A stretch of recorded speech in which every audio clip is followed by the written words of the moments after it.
because we will kill you graveyard dead. We're not going to play. This has got to stop. Strong words there from the Brevard County Sheriff at that news conference earlier today in Titusville. We do expect to hear again from the Attorney General, I believe at the 3 o'clock news conference scheduled as well. That's going to do it for us, though, here on Florida Live. We appreciate you joining us this afternoon. Been a busy day, and the news will certainly continue later today as well. We're here every day, 2 o'clock, live on Fox Local and on YouTube. Appreciate you joining us.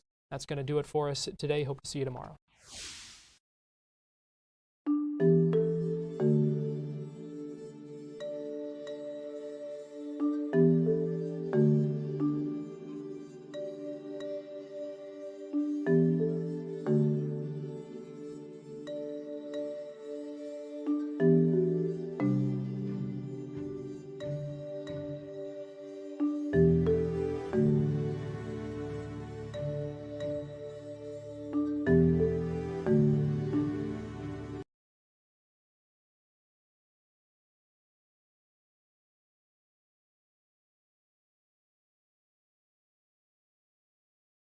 A look at the 49 people who lost their lives 9 years ago when a gunman opened fire at Pulse Nightclub off South Orange Avenue and Esther Street in Orlando in the early morning hours of June 12, 2016.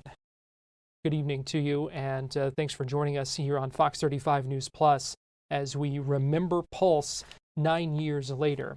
This solemn and somber anniversary comes as family members of those victims and survivors themselves have the chance this week to tour the building before it's torn down and made way for a permanent memorial to those lives lost and to the survivors from that shooting 9 years ago today. I want to go ahead and bring in Fox 35's John Brown, who is joining us live now from outside the Pulse nightclub in Orlando. And John, we see one of those buses behind you showing us that another group is inside that building right now.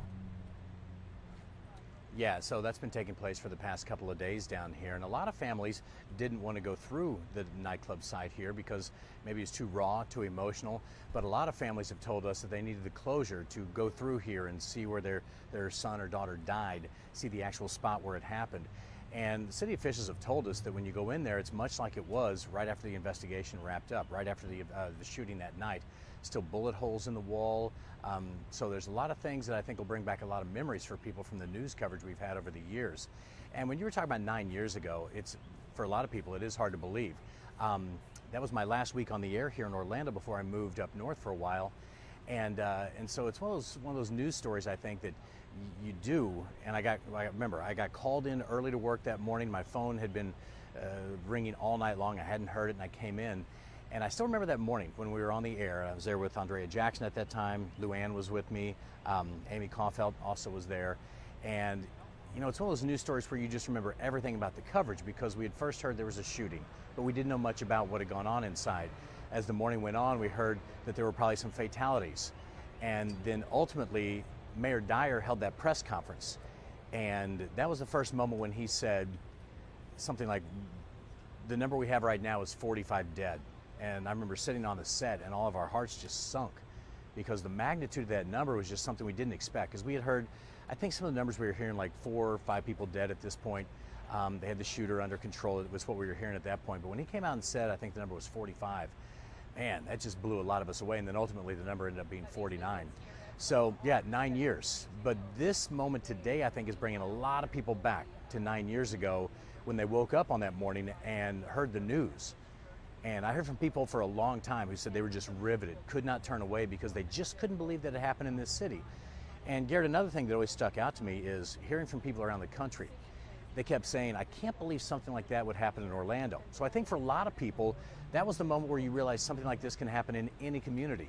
I mean, here we are, the tourism capital of the world, the happiest place on earth, all these kind of things. And then we had a shooting like this in the building behind us.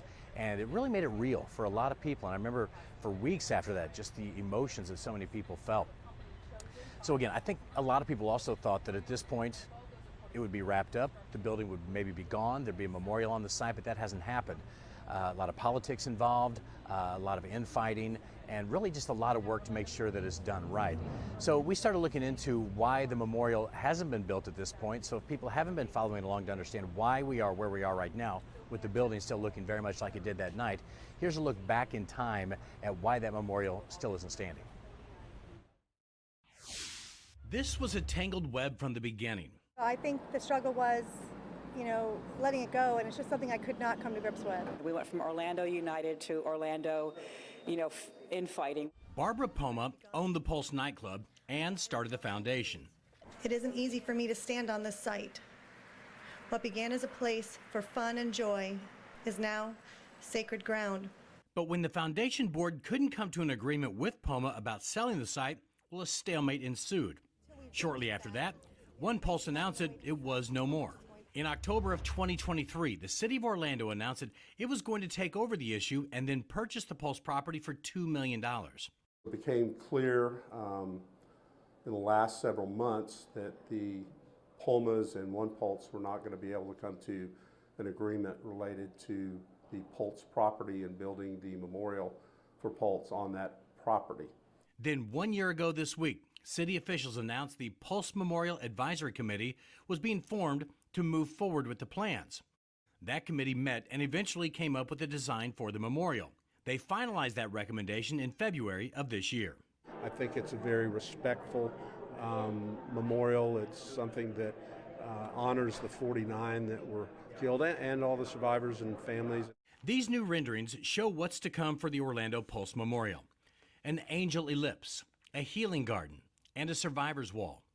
Plus, the names of each of the 49 victims will be on display with space for individualized memorials. It will also include a reflecting pool featuring a pulse and a heart. And the flags representing the nationalities of the victims will fly high over the site. That memorial will sit on the Pulse property along Orange Avenue. And last week, Orange County said it will donate $5 million to help build that permanent memorial. They have asked for what is the deficit of funds needed to make this site a reality. Now the city needs to pick someone to build it. They will then present that idea to the city council for approval. Once that's done, construction can finally begin. And Garrett, another thing that stuck out to me as I was driving over here today was the distance between the hospital and the Pulse site. That whole story we just did right there was about the infighting, how they can't come together and build this memorial. But if you remember that night, or that morning when it happened, that's when our whole community did come together, because as people were leaving here, if they were injured, if they were shot, or whatever the case was, they were walking towards the hospital. And I remember story after story of people who were just helping along the way. And not long after people started to wake up, realized the demand for blood, you had people coming down here and donating blood. You had people just bringing food and water down here as they did the investigation. And so, it's funny, you kind of bury some of these memories of such a tragic event. I can't imagine what it's like for these families. But then when you get back to a moment like this, it kind of all comes back up again, and you remember not only the tragedy, but also how the community came together at that point and trying to help lift each other up. Yeah, those are certainly the silver linings in something like this. But like you mentioned, kind of being back on that in that area, back on that property, brings many of those memories and emotions back. And you can only imagine what those family members who have decided to tour that property are going through right now as well. And Gary, that's a great point, because Amy Kaufeld and I, we were on the air that morning of the shooting. And we are apparently going to get in. We're going to be given a tour Monday. We're going to go inside there. No cameras, no video, no nothing like that. Not supposed to take any pictures, and that's totally understandable. And so just going in there, it's one of those things where, from a reporting and a historical standpoint, I want to see it, just to see what's in there. It's not going to come out right. To see what the experience must have been like. And it's emotional for me. And I didn't lose a loved one or a friend in there. Yeah. So you can just imagine the families that are going in behind us and having to retrace the steps of their family member who died in there. That's going to be incredibly emotional. That's why you're hearing some of the people behind us, and I totally understand why some people don't want to go through it. To bring up something that raw, and like the woman we had on the air the other day who said, I got to see where my son died. got to see what he saw for the last time. It's his beautiful soul. So yeah, I mean, I can just imagine how tough that's going to be for a lot of these families. And again, like I said, I understand why people don't want to go inside. Right. Absolutely. Fox 35's John Brown, we appreciate you joining us live from the Pulse Nightclub this evening. Sure. We're going to take a break, but we'll be right back with much more as we continue to remember Pulse 9 years later.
I hope folks don't lose sight of the fact that there are scars and wounds that are still healing.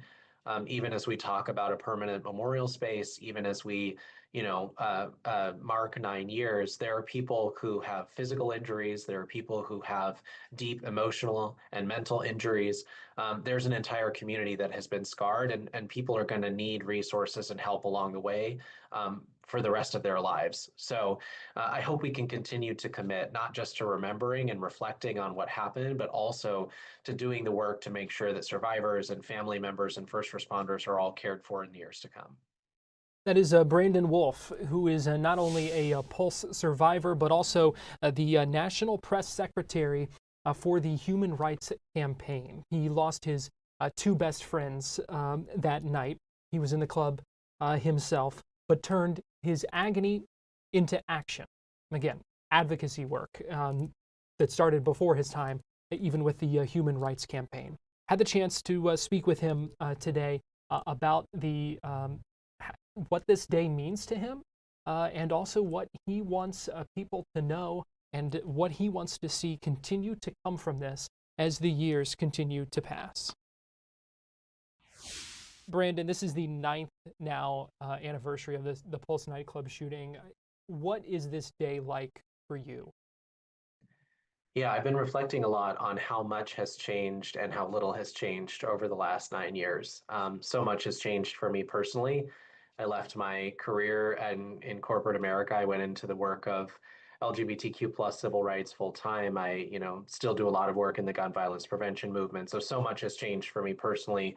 Obviously, there have been a lot of really pivotal life moments where my best friends didn't get to be there to celebrate them with me. And on a political level, so little has changed. In 2016, when the Pulse nightclub shooting happened, Donald Trump was on his way to being elected to president the first time. He was doing so by, demonizing marginalized communities, largely immigrants, people of color, LGBTQ plus people. And unfortunately, it feels like we're still having so many of the same political conversations. So today is somber. It's frustrating that so little has changed politically. It's sad. It breaks my heart that my best friends can't be here, that so many people can't be here. But I also see today as a moment to recommit to the fight, to honor them, not just with empty words or sympathies, but with action. Brandon, I've seen you describe the Pulse Nightclub before as a safe space, a welcoming space for you and your friends. Yeah. Yeah, Pulse was that for so many people. I moved 3,000 miles away from my home state of Oregon to find belonging in the city of Orlando. I wanted somewhere where I could be unapologetically myself, and I found that. I found it in, foods I'd never tried before, in languages and cultures I'd never experienced before. I found it in chosen family with my best friends, Drew and Juan, and I found it in physical spaces like Pulse Nightclub. I've often said that Pulse is one of the first places I ever held hands with someone I had a crush on without looking over my shoulder first. It's one of the first places I ever wore my skinniest pair of jeans or my shortest pair of shorts without being afraid of what someone might call me.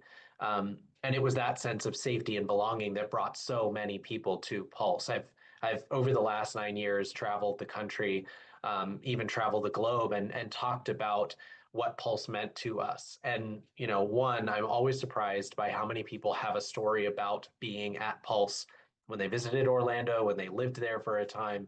And two, for those who had never been to Pulse Nightclub itself, I'm always heartened by how many stories people have of safe places like Pulse Nightclub and how much those mean to them. So Pulse meant a lot to a lot of people. And for me, it was one of those places where I could just be whoever I wanted to be and feel safe doing so. On this 9th anniversary, the site visits are continuing for many of the survivors, for loved ones of the victims. You decided not to participate in that. Why is that? I struggled with it, to be honest, because I know how much closure it can bring to be able to be in that space, to quite literally shut the door on it once and for all before the community moves on to a different kind of physical space on that site. And also, Pulse has so many fond memories for me, right? I remember that first time I danced on the stage, got the courage up to do that. I remember I used to be in music production, and I remember the first time my song, my first single ever played at Pulse Nightclub. There are so many beautiful memories that I have from Pulse, and I wanted to remember it that way. So ultimately, when I grappled with it, I decided that I would hold on to the memories of Pulse as it was, and not Pulse as it is today. When the new memorial site is finished, I'm sure I'll go back and pay my respects there. It's where I feel closest to my best friends, but I just wanted to remember Pulse the way it was before the tragedy. You think the right decision to tear that building, get down for that permanent memorial? I've never been particularly married to what happens to the building or, what is constructed on the site. I think people's input should be taken into account from across the community. People who are directly impacted should, be prioritized in that decision-making process. What I have always said is that whatever happens at that site, it needs to be a place of reflection. It needs to be a place of respect. And it needs to be a place that inspires people to take action to make this world a better place. Because I know that the 49 people who had their lives stolen would want us to carry on trying to make the world better, trying to bring people together, trying to make things a little brighter in the future. So I'll leave it to the rest of the community to decide whether or not it's the right thing to do to tear down the building. All I'm committed to is, one, doing the work to honor them with action, and two, ensuring that whatever space comes of that site, it is one of respect, it's one of reflection, and it's also one that inspires people to do more. You mentioned how that night channeled you channeled what happened into a career of advocacy on a number of different fronts. Why was that so important to you? 6 days after the tragedy, we had a funeral service for my best friend, and I was really struggling with what to say, both in the eulogy and just in a private moment as I was helping to guide the casket down the aisle. When we got to the front of the church that day, I found the words. I promised him that I would never stop fighting for a world that he would be proud of. And it became so clear to me in the weeks and months that followed that a world he would be proud of is a world all of us can be proud of. It's one where young people know they're valued and loved exactly as they are. It's one where, we don't have to be afraid going to the grocery store or a nightclub or a movie theater that will come face to face with the barrel of an AR-15. It's a world that is better, that is freer, that is safer, that is more just for everyone. And so every day I am driven by that promise. I'm driven by the commitment I made to fight for a world that Drew would be proud of, a world all of us can be proud of. And that's why in 2019, I decided that I wanted to do this work full time. I wanted to pour my heart and soul into it. I think it's the best way to honor the legacy of my best friend. You have been outspoken not just about LGBTQ plus rights, but as you mentioned earlier, also against gun violence. And we often hear in the aftermath of shootings like this one, pledges of never again. And yet, I know you would say that there is still work to do on that front. Yeah, there's a lot of work left to do, but I don't want to diminish the work that folks have put in already and the wins that they've secured. Keep in mind, it was in 2018, after the tragedy at Marjorie Stoneman Douglas High School in South Florida, that a collection of brave, courageous students were able to change gun laws in the state of Florida for the first time in decades, by the way. Don't lose sight of the fact that Joe Biden signed into law the Bipartisan Safer Communities Act, which is the first gun safety legislation this nation has seen in decades. So there have been wins along the way. We've elected incredible champions like Congressman Maxwell Alejandro Frost, who got his start as an organizing director for March for Our Lives, the organization that has fought tirelessly for gun safety legislation since that shooting in Parkland. So I don't want to diminish that work. I don't want to diminish the fight that survivors and directly impacted communities have waged to make this country a better place. And yet we still have work left to do. As long as there are people who have to live in fear of, as I said, going to the grocery store or a movie theater or out for a drink with their friends and fear coming face to face with the barrel of an assault weapon, we have work left to do. I think the families of those who've been stolen would tell you that until no one else has to experience their pain, we're going to continue to work to fight, to battle, to put in place common sense gun safety regulations, to address the hate that is at the core of so many of these acts of violence, to make the world a better place. While waiting for this permanent memorial to be built, there is still that temporary memorial that stands at the nightclub site. We've had crews out there all day. They've seen people continuing to bring flowers and pay their respect. What does that show, and what does that mean to see that even 9 years later? Yeah, I mean, I think it's a testament to the power of love and community to overcome hate. There was a moment in the wake of the tragedy at Pulse where, the question was open about how we would respond. If you listen to the cable news networks, the national talking heads, you might wonder if we would devolve into chaos, if we would, build taller fences and higher walls, if we would, trust our neighbors less in the wake of what happened on June 12th of 2016. But we responded as a community, Orlando responded, and really the globe responded by saying that we're going to triumph hate with love. And you've seen that, on Remembrance Day every single year since the tragedy happened. You're seeing it again this year. Again, I think it's a testament to the fact that people deep down care about each other. They love each other. They want to be safe in their communities. They want their neighbor to be treated with the same dignity and respect as they are. And where you have love, where you have compassion, where you have empathy, you have ultimate power to make the world a better place. So it's my hope that today, as people are spending time reflecting and remembering, that they're also, recharging that bank of love, that bank of empathy that they have, because we have a lot of big fights ahead to make this country a better place, to make this world a better place. But again, if you have that well of love and empathy to draw on, then anything is possible. Remembering Pulse 9 years later. We'll be right back after this.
Welcome back into Remembering Pulse 9 years later. I'm Garrett Weimer, and thanks for joining us on this Thursday afternoon.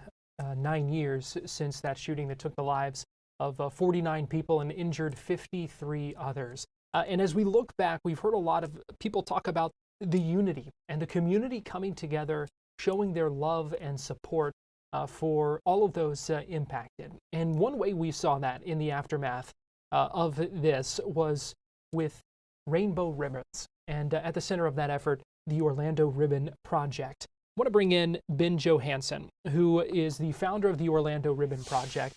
And Ben, we appreciate you joining us this afternoon here as we remember Pulse on this 9th anniversary. It is 9 years, and the Orlando Ribbon Project, we know, still going strong.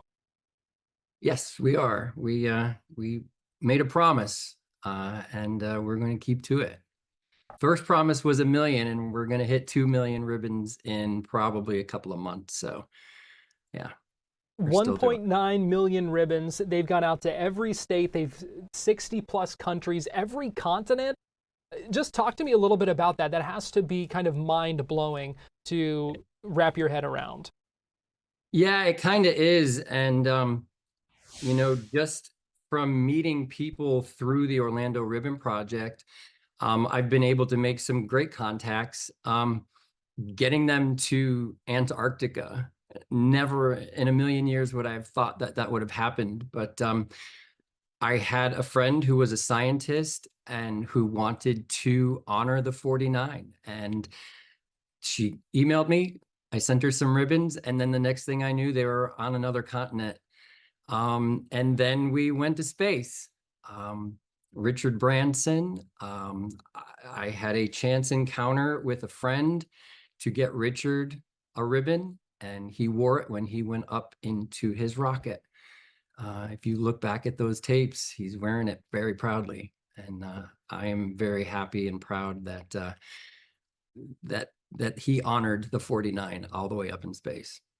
What does that mean to you, to know how this effort really took off and how people today continue to wear those ribbons and show that support and love for the victims, for the survivors, and for this entire community?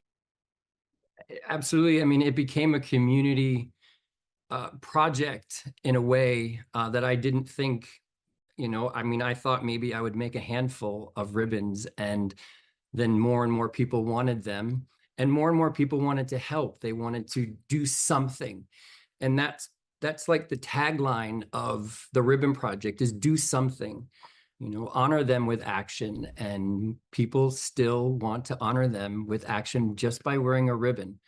And it makes me extremely proud to continue to do it. And I am honored to honor them continually. Ben, just take us back and talk to us about what this effort was born out of, how you decided to begin this, and why. It was actually born out of a conversation with my dad, with me saying, do something. He said that to me as a kid. He was a police officer for 30 years. And that's also where the Black Respect badge, or the Black Respect bar, comes from on the Orlando Ribbon Pulse ribbon. That the rainbow ribbon is our badge, and to respect them by continually doing this and bringing in more people, I don't know where it's going to end. I hope it doesn't, but I also feel that, you know, we're all trying to not be hateful towards anyone. And, you know, it shows us that, you know, we can, if we just continue and push through, we can get there. We talked with Brandon Wolf from the Human Rights Campaign and a Pulse survivor, and he was talking about the continued push and advocacy work that's needed for LGBTQ plus rights. Do you feel like the symbol of wearing that ribbon can stand for more than just the support in the aftermath of that shooting? I mean, it makes me, every time I see someone wear one, they're wearing a rainbow, which again, our badge. I don't want to use the Pulse ribbon as an LGBTQ ribbon. It's to honor them. So I did go a step further and I started making additional ribbons. I make a trans acceptance ribbon. I make a drag acceptance ribbon. When we had the drag march going up to, I believe it was Tallahassee, all the drag queens that marched got a special ribbon. So within the past 9 years, the Orlando Ribbon Project has grown. As like you say, people see the rainbow, can that work that way? And it can. Seeing a ribbon out there makes me smile. And it makes, I have full acceptance because obviously, but hopefully other people seeing rainbows out there on a regular day, not even just in June, maybe it'll open to more few eyes. Who knows? Last thing I'll ask you here, Ben, and why is it so important that the Orlando Ribbon Project keep going and keep sending these ribbons and getting them out there to continue to remember the 49 angels in this way? I think it is important to continue doing them, as we don't have a permanent memorial here in Orlando yet. I think, maybe this can serve as a memorial. Everybody has their own. I know a lot of my friends are still wanting more and more to pass out. So the more people that want them, the more it makes me want to continue to do it. And also just to keep honoring them. As I said, I made a promise to honor them, and that was day one. And I will continue to do so. Well, Ben, I would say in a lot of ways, over the past 9 years, those ribbons have served as memorials in a lot of ways, even in the absence of one on that nightclub site. Ben Johansson, founder of the Orlando Ribbon Project, we appreciate you joining us this afternoon as we continue to remember Pulse. Thank you again for including the Orlando Ribbon Project. We're going to take a break and we'll be right back.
Remembering Pulse 9 years later. I'm Garrett Weimer, and thanks for joining us here on Fox Local and on YouTube.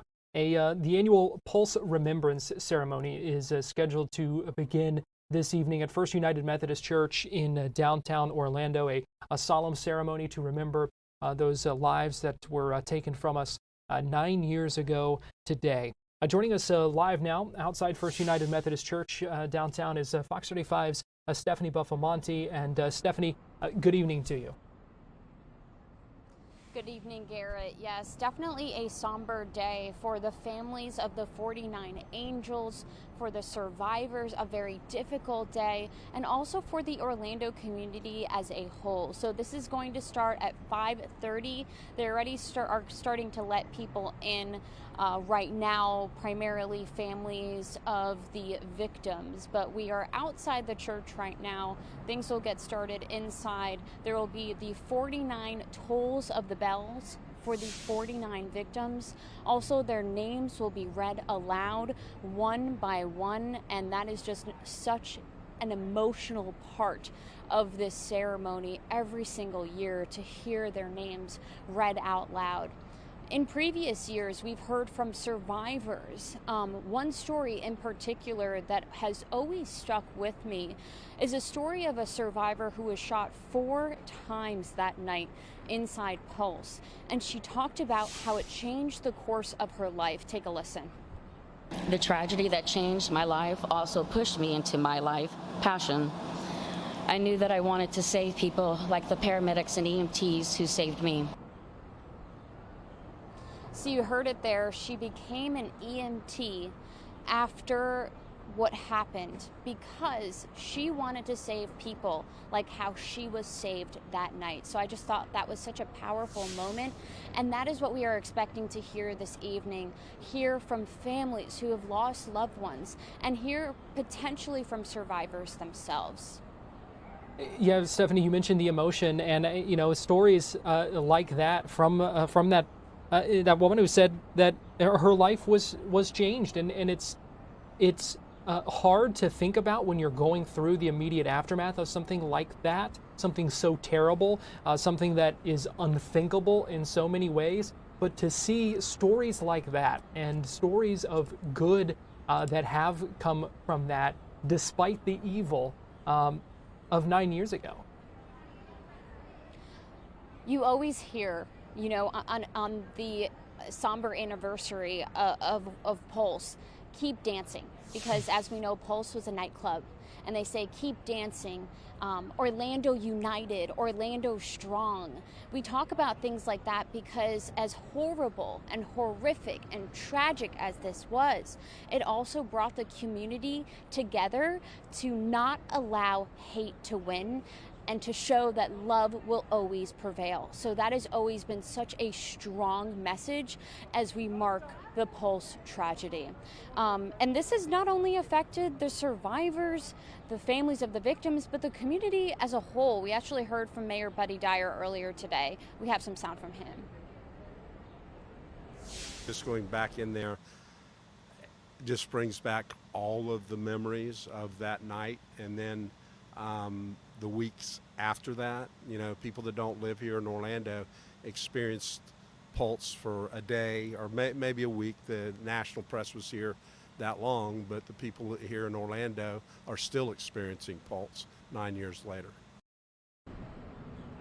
And he makes a good point, and Mayor Stephanie. Buddy Dyer talked about how it's almost hard to believe that it has been 9 years, but for people who, the survivors, the families, that time doesn't take away how hard of a day that this is. And I also want to note, Garrett, you were talking about the Orlando Ribbon Project. I think you were speaking with the founder. I have my ribbon, and you'll see a lot of these ribbons this evening. He has done a lot of great work to bring people together and to honor the 49 angels. Yeah, nearly 2 million of those ribbons have gone out, and you see those, and just shows the support and the impact on this community, kind of as the mayor was talking about, how this is, these are scars that this community will always live with in a lot of ways, but also we are seeing, some of those scars, heal, and seeing some positivity from it. And I think the Pulse Memorial that will take the place of that building, we've heard from family members and others affected say that will be another step forward in this process. Yeah, every year this remembrance ceremony is part of the healing, to come together and reflect on this really tragic day. Fox 35's Stephanie Buffamonte going to be inside that ceremony here shortly, and we'll have more coverage for us tonight on Fox 35 News. We appreciate you joining us this afternoon, Stephanie. Thank you, Garrett. We're going to take a break, but we'll be right back with more Remembering Pulse 9 years later, right after this.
We're remembering Pulse 9 years later, and here's a live look outside the Pulse Nightclub right now, where some of those family members and those survivors have been coming since yesterday throughout the day in small groups to walk through that building where they were either there that night or lost loved ones who spent their final moments inside that building. We know about 25 of the 49 victims' families decided to tour the Pulse Nightclub site. In total, the city of Orlando says it was about 250 people who signed up for the ability, the opportunity to walk through that site. Maybe it was for closure, maybe it was for healing, maybe it won't do that, but maybe they just wanted to understand a little more. A variety of motivations for going through that, and also a variety of reasons for maybe not wanting to go through with that.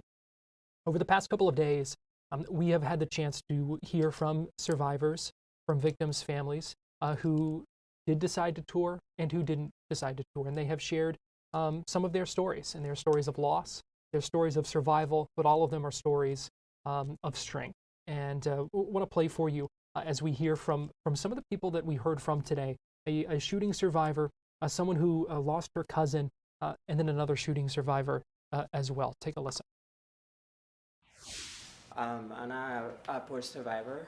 At the moment when the shooting started, at that moment I was on the restroom.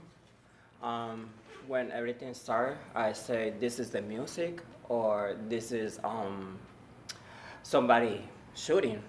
So I go to the door, I see everybody running to the restroom. So I say, I run or I stay on the restroom. So I stay on the restroom, we close the door, and then that guy come shoot the door, and then he do this. So we wait for 3 hours. I don't know, I have a bullet on my left arm. And after the 3 hours, they stand up. I see that I have a bullet. Then, I have a bullet here. with nice screw. I have a metal. And over here, come another shot, affect me 4 organs, and I still have a bullet inside of me. And then the 3 hour I go to the hospital, and then we get the surgery, and then I reunited with my family. So it took 3 hours for 3 you hours. to get to the hospital? Yes. After you were shot, you laid in Yes. the bathroom? Yes. Shot. Okay, so today you had the opportunity to get on the bus, to go to Pulse, to walk inside that building again, and you're not going to do it. I'm not gonna do it. Why? For my mental health, and I don't want to sign any waiver. I'm not interested to that. So for my mental, I want to stay out. And then I want to close this chapter of my life, because I want to keep going with my life. I don't want to be 20 years, repeat this for 20 years. I'm tired already. I want to be good with my life and keep going. And keep going strong, because it's not easy. I think like every day, it feels like yesterday. It's hard because I think in the 49 mothers, because they know how their children, and break my heart because I'm here, I thank God, but I always think on the mothers because they lose their children, and my heart is always broke. And it's hard to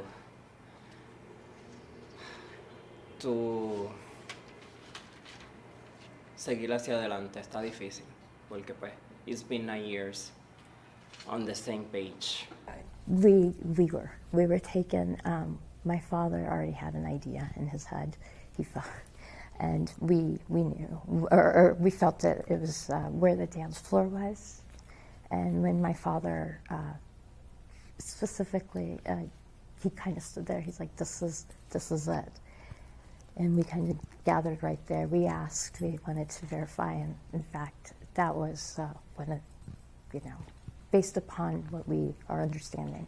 So he died on the dance floor? He died on the dance floor. He died, he tried to make it out. This isn't something I talk about, but they both did, Jean and him, and then they, with the rush, they, obviously their hand, they were holding hands, and then they weren't, and then Jean turned around and didn't see Donnie, and he went back in. And Donnie was already there, trying to. And then he held Jean to kind of protect them, so they died together. I'm sorry, but they died together. They kind of died together in each other's arms. Yeah, which is sad, but nobody wants that. Nobody anywhere. But I truly love the fact that they were there with each other, and I know that it was painful. Well, we struggle with this mental battle, I would say, every day. Obviously, it's something that we're never going to heal. But there's a lot of things that when it comes to the moment, I can't quite recall. And I thought it was just a me thing. I've noticed with a lot of the survivors, it kind of happens the same too, whether or not you were injured. I don't know if it's the freezing or the shock of the moment, or we will process very differently. Some of them got a little bit back of their memory, as time went by. With me, I felt like it just felt more like retrospective, like farthest behind the more time passed. So for me, it was important to at least be in that moment where we separated, to see if I could retrace the steps, because there wasn't any conclusion towards what happened. Surprisingly, I found out that the other survivor that was in our group has been having the same questions as well, and that's the reason why he's deciding to go in as well. So I think that also brings further collective healing, even more than going into the club. So, first of all, how many people were you with? It's just when you have the people coming in back and forth, like I know that it was, you meet people and you keep having people there. So it was, you have John, you have Jean Marie. Nano Jean Marie was there also with William. You have Alden. So it's like 5 of them, I would say, total. And then the ones that you keep meeting there and that you keep adding up. So basically, all these years, you really couldn't remember how you got out? No, it's not that I didn't remember. It's that I did. It's the moment when it started. It's like you were here, and then I know how I got out. It's the moment when everything got separated. And how did we go from step A to step C? There's like, I know step A, I know when this happened, I know what we heard, I know all the what when, but how do you transport your body, or not transport your body, how do you move from the moment that it all started to when you actually got out? I think that's the interesting part. Therapy, I don't know, they say that's called some sort, I don't know if it's a defense mechanism, I don't know what it is, but what I've spoken with a lot of the survivors, it's very different. I've seen that it's very unique for every single one of us. Some of them can be frozen into that moment. Others recall it a lot. Others disassociate. All these terms I've been learning throughout the years, and even in nightmares, sometimes I'm like, am I having a nightmare? Is it a memory? It's really hard to piece it together. So I know what happened, but then there's like a fog. I think that's the clear way to say it. We'll be right back.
No community wants to be in a situation like the one Orlando finds itself in terms of needing to erect a memorial like this.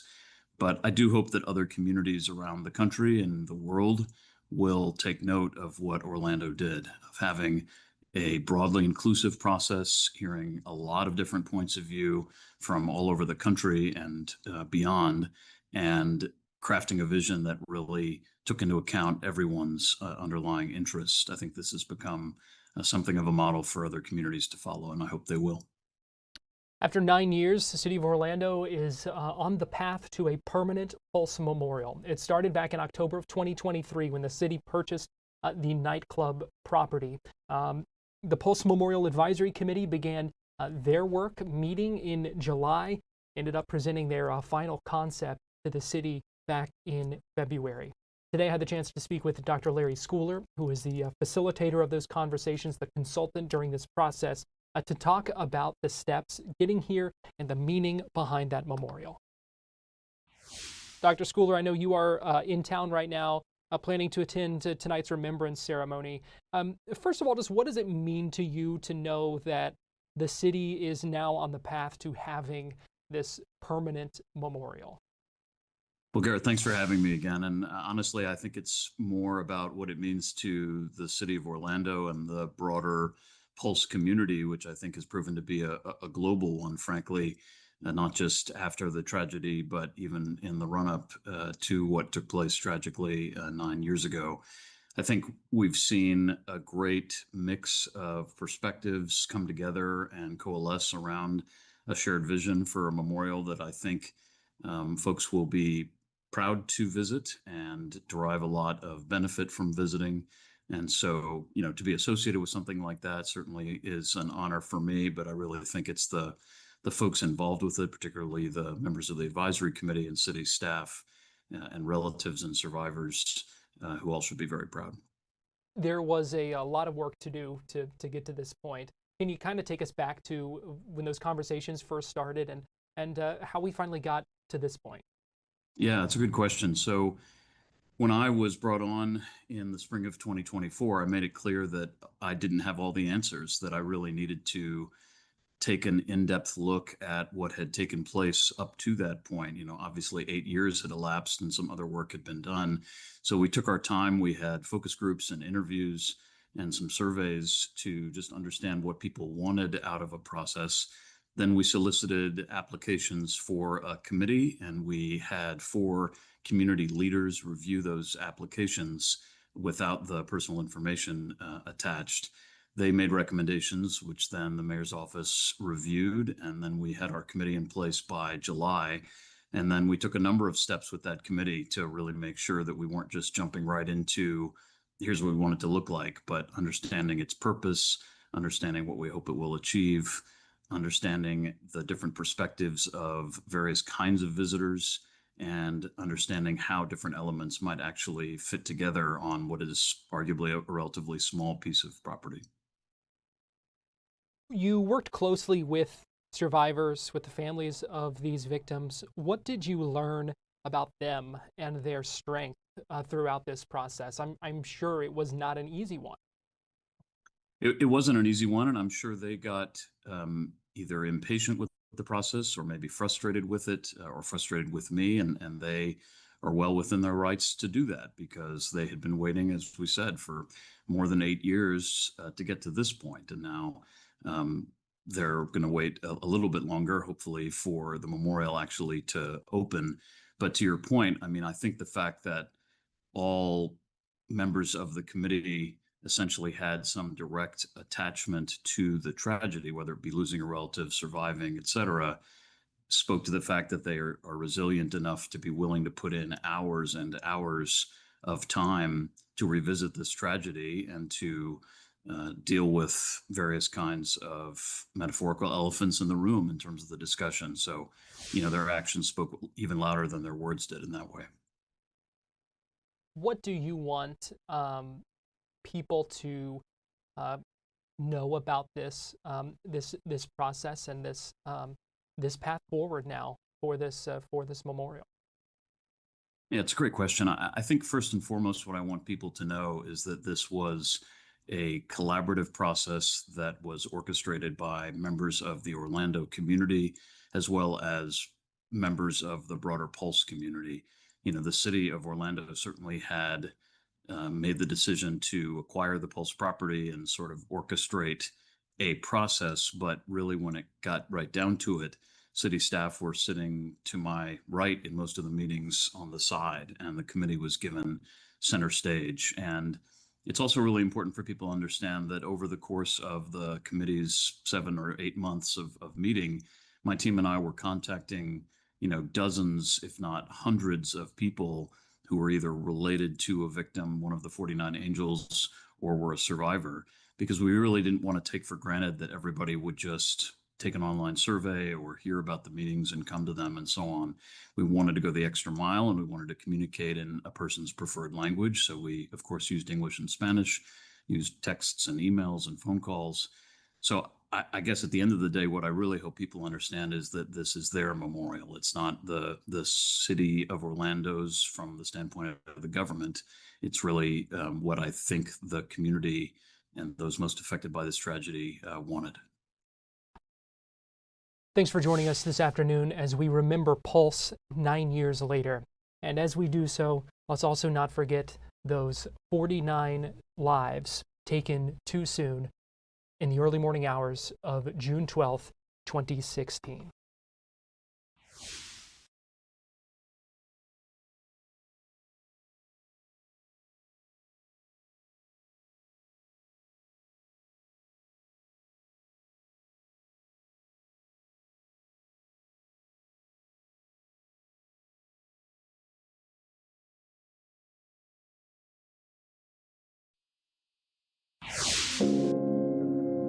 Right now on Fox 35 News at 5, remembering Pulse 9 years later.